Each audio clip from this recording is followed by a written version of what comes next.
The Premier League is regarded as one of the best leagues in the world, with millions of euros spent on players, tens of millions of fans, and European success. It's hard to argue against that fact.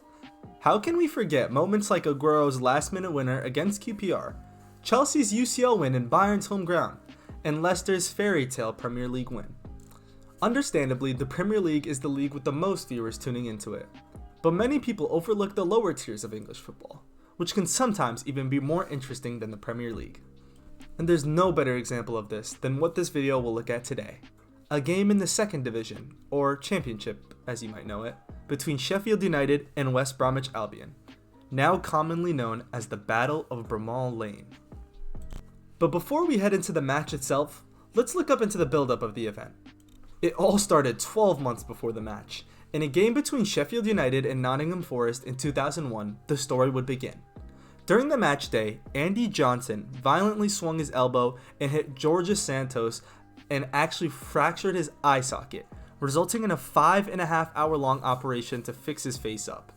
Santos would even try to pursue legal actions as a result of this elbow, but Andy Johnson went unpunished both on the field and in the courtroom.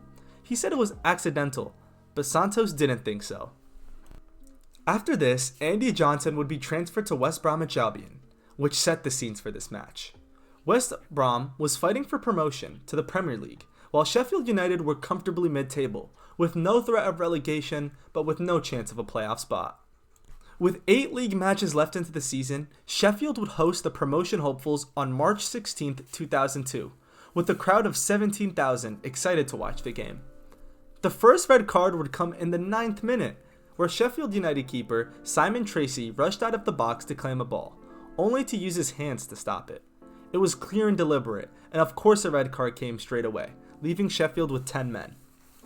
And it wouldn't take long for West Brom to take advantage of their situation, where in the 18th minute, Scott Dobie would tuck away a nice header to give them the lead. The game would go on as usual, and the first half would end 1-0, but the second half may be the craziest 45 minutes of football in English history.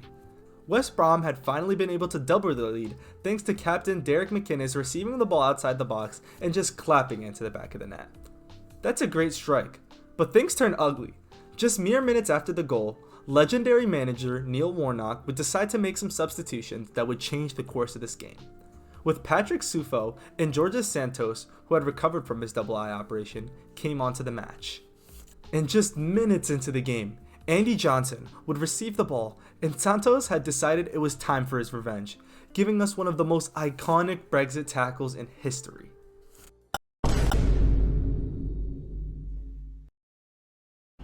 Damn! Ouch. I mean, he certainly got his revenge. And a red card. I mean, that was totally reckless, and Santos knew what he was doing. This would instantly flare up tempers, as players had to be restrained from one another. Both assistant referees would come down onto the field to help calm down all parties involved. And the other substitute, Patrick Sufo, who was brought on, decided that headbutting the West Brom captain, McInnes, right in front of the referee would be a good idea. Obviously, he would be sent off as well. I mean, what did he think was going to happen? McInnes would need medical assistance and would start bleeding because of the headbutt. And now Sheffield United would come down to 8 men on the pitch. Both of the substitutions and the keepers were sent off. But of course, the antics wouldn't end there. When Captain McInnes was on a breakaway, Michael Brown, who was already on a yellow card, would wrestle him to the floor. People in the stands thought he was going to be gone, but the ref had let the incident go with a very stern warning. West Brom's manager decided to take off Andy Johnson, and the stadium would erupt with boos. The game would continue, but McInnes would be the one to take a beating, as later on in the game, 2 Sheffield players would come in to tackle.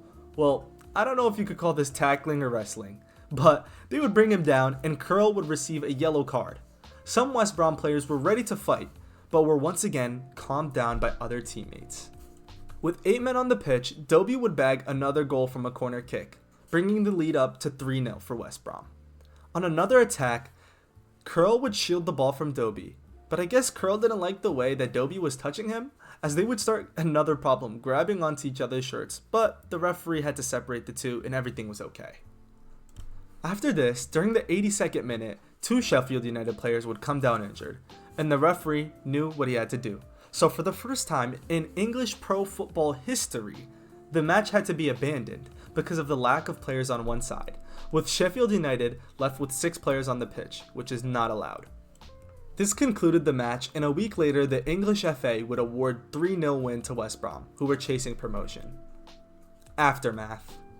Well, on West Brom's side, the game was just another stepping stone to success, as with 7 games left, the side were able to slip into the second spot, and they would promote to the English Premier League. As for Sheffield United, well, things didn't have such a happy ending for their players. For one, Neil Warnock had told Sufo, the head butter, that he would never play for the team again. And then he put Santos on the transfer list. Both of them wouldn't see another match for the squad. Neil Warnock was then accused of cheating by the West Brom manager, where they had believed that his players weren't actually injured. But that wasn't the case, as Brown was unable to play the rest of the season, and Ullathorne would be injured for another 4 matches. Neil Warnock's feud with the West Brom manager certainly didn't stop there. Years after, he was quoted as saying, "I wouldn't shake his hands in a million years. I wouldn't piss on him if he was on fire." Wow, this guy is just a true icon of the game. So, what did you guys think of this match?